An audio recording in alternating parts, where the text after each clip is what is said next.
छठ नियर आइला होता, दिवाली नियर आइला होता। हमारा के आँख ले अंधे वाला कैसे लगा हुई। माई के फोन करनी तो माई कहते कि बचिया पैसा तो है ये नहीं के, और चल तो मानता नहीं, हम काम धंधा कर लेते रही बकरा से तो कमो न मिला कि छठ के पैसा हम जुगाड़ ली। केने वाल हो जो बनी आए ये जी का हो लगातार सामने की छठ ना होई क्या। अब हम का कहें, हमारा के यहाँ पैसा है ये नहीं कि हम काम धाम करे लायक है ये नहीं कि रहे। अब भैया के यहाँ फोन कर दी, अब दिह तबे न। देखिए भैया के ठीक बटे फोन करके पूछी ना, मादनी के पता बड़की दीदी दियन कि ना दियन देखबे कहीं पर सही कर ली। आज का जन वैसे ही कर ले, ऐसे ही तो बोलबे कर ली कि तोर मर्द काम धंधा नहीं के करता आग के आनर बटे। बताइए हम क्या कर सकता नहीं। अच्छा तो रह चलल जाई चल। नहीं तो कम से कम तो एक बार दीदी से रो पूछ ली। हाँ तो चल चल के पूछ ले जाओ का कहता लिया। चलिता बताओ छठ आ गई और ये पता नहीं कहाँ मेरे महादेव जी। हेलो हाँ जी गुड लगा तनी क्या जी। जी सुनो ना, हम ये बोल रहे हैं कि छठ देखो आ गई और आप वहाँ हैं। देखिए मैं आपकी फिक्र ना, आप कौन घाट बनाएगा, कौन सारी तैयारी करेगा, सारे सामान कौन ला मार्केट से ला कर देगा। और देवर जी अरे उस मनहूस अंधा का बोल रहे हो, उसका तो नाम ही मत लेना ठीक है। वो बिल्ली जैसे बिल्ली रास्ता नहीं काट देती, कहीं शुभ काम के लिए जाओ ना उसी तरीके से अशुभ बन के जब देखो तो मेरे सामने आ जाता है। उसका नाम मत लेना दोबारा ठीक है ना। उसके आंखें दोनों अंधा था ही, उसके आंखें दोनों निकालूंगी मैं। अच्छा ठीक है बताइए आप कब आ रहे हैं। का कल भौजी बड़े हो अरे है तुम्हें मेरे पास आना जरूरी था। हम तुम्हें 50 बार बोले जब हम कोई शुभ बात शुभ काम करते रहे ना तो बिल्ली जैसा मेरा रास्ता मत काटा करो। तुम्हें समझ भी नहीं आती। हम तो तुम्हारा से मदद मांगे नहीं हो। क्या मांगे? मदद मांगे छठ करे खातिर तनी मनी खर्चा बर्चा दे दे तू अपन उधार हो।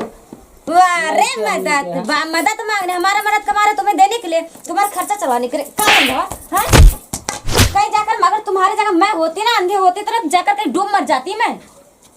काहे ऐसे कहत लो बती, हमार भैया ना हो, हमार उनकर में हक नहीं खे। अच्छा उनका हक तो हम का लिए आए। हमारा आदमी तो कमा कमा के मर जा रहा और तुम ना अंधे आंख लेके जब देखो तब मरने के लिए आ जाते पैसा मांगने के लिए। दीदी ऐसे मत करी, काहे मारतनी। कैसे मत करी फिर कैसे करी हैं? कैसे करी तुम जैसे बोलो वैसे करी। जैसे जैसे रौरा कहीं ना वैसे तुम काम करबे करना, फिर भी रौरा से उतना थोड़े ना 500 रुपया मांग। एक बात बताओ, कमावा जितना कर नहीं रही हो ना उतना हमारे मर्द की तुम कमाई खाते चली जा रही हो। मेरे सर पे आकर बैठ में तांडव कर रही हो तांडव। ठीक है मुझे समझ नहीं आ रहा कि मैं क्या करूं। देखिए दीदी ऐसे कोनो बात नहीं। देखो मैं तुम्हें कह रहा कान खोलकर सुन लो अपना ठीक है। तुम्हें बोल रहे कि मेरे से अलग हो जाओ ठीक है। तुम लोग मनहूस के साथ में मैंने नहीं रहना चाहती। अभी तब अपना हड़े कुचल लो और मेरे से अलग हो जाओ ठीक है। काहे ऐसे कहत लो। तुम लोग का शकल देखने के लिए, अंधा आंखें देखने के लिए ठीक है। मुझे तुम लोग के साथ नहीं रहना सारी जिंदगी। मेरा पति कमा कमा के मर गया और इन लोग ना मुंह में भरते जा रहे। जय दी हमारे भाई पकड़ ए छोड़ो मेरे पास ठीक है। तुम्हारा मनहूस शकल देख देख तो पूरा तंग आ गई, परेशान हो गई हूं मैं। मेरा पैर हाथ पकड़ना लटकना छोड़ दो ठीक है। अरे भौजी बर्तन है कैसे खड़खड़ाता। दीदी सुनी, अरे आज हमरे के अभी अलग कर दे। छठ हम कैसे कर पाई जब हमरे के अलग कर दे। तुम्हारा सारा त्योहार करने के लिए, तुम्हें सारी जिंदगी तुम्हारा खर्चा चलाने के लिए, तुम्हारा 100 पति का खर्चा चलाने के लिए ठेका ले रखे, तुम्हारे बाप का कर्जा खा रखे हैं। ऐसी न तो बोली फिर कैसे बोली? तो हमारे मर्द अंधा बटे, भैया जी कमाते हैं तो कम से कम तरह के हमरे के तो भैया जी वही बोल रहे हैं, तुम्हारे भैया जी कमा रहे तुम्हारे लिए कमा रहे हैं, अंधा तुम्हारे पति के लिए कमा रहे, वो मेरे बच्चे के लिए कमा रहे। निकल घर से ठीक है ना, अलग हो जा मेरे से। भाग यहाँ जाकर जब बना खा दे तो जाकर कहीं मर जा और मेरे पीछे छोड़। तंग आ गई मेरे से। ए जी देखी ना दीदी तो अलग कर देली। जा तब का करबू। अब तो हम कहबे कहनी है कि भैया रहतन तो कुछ भइलो रही तो।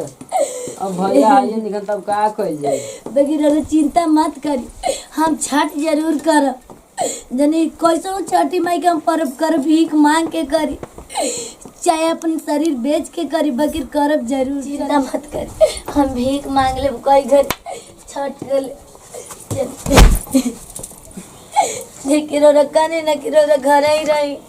तो रौरा ना लानी रौरा घरे रह के सेहुआ जे परेल रे घावा दसे ओहा पर सुगा मेड़ा सुगाना के मोर बोरे धेनु ससे सुगा गिरे मुरु जहाना दिलीप सिंह पियरिया दौरा घाटे पहुँच दौरा घाटे पहुँच ए माई कोई बाटे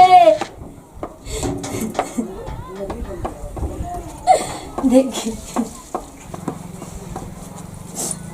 काहे बचिया काम करे ना कर जा देखिए काम धंधा का कैसे दिखाला कि बनला कि सब के बिगड़ला पर बोन हो या ना आज हमर गोती हम देखी मर मर के काम कैनी आज हमर मर दाना रो गइलन त हमने किया लगा कदैली जब अब हमर छठ करे के अच्छा बचिया भगवान हम तीन पलटा दी हां अरे दे दीजिए